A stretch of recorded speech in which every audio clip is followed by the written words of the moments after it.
Hi, today is August 21st, 2025, and here are my poems for the day. The first one is poem number 1293 for the year, Lincoln and Truth. R.D. Bayley made a painting of Abraham Lincoln and Sojourner Truth. Though the painting is based in truth, Truth did once present Lincoln with the Bible, the actual painting was actually made some 30 years after the actual event, a creation that is a recreation and is in some ways perhaps still emblematic of our nation.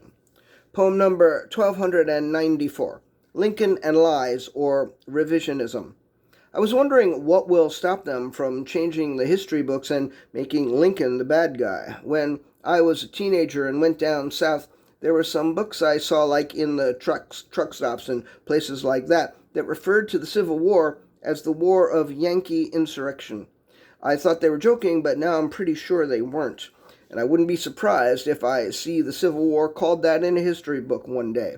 It's just a few steps from calling the treason of January 6th heroism and calling Obama a traitor to calling the Civil War an act of treason committed by Lincoln.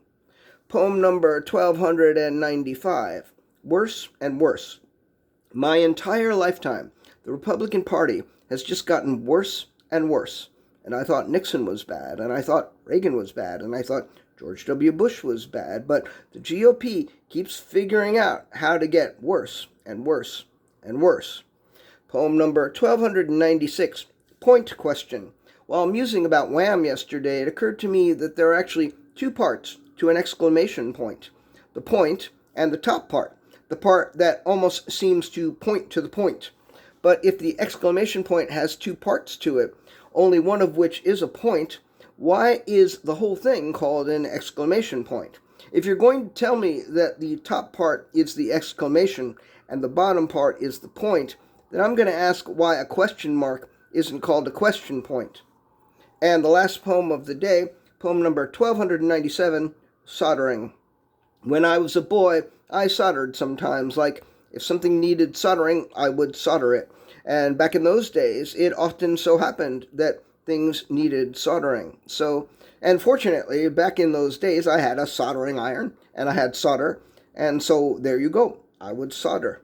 I don't have a soldering iron or solder these days. But that's not really a problem because I can't remember the last time anything needed soldering. Soldering is some 20th century shit. And this here is a whole nother century. A more or less non-soldering century.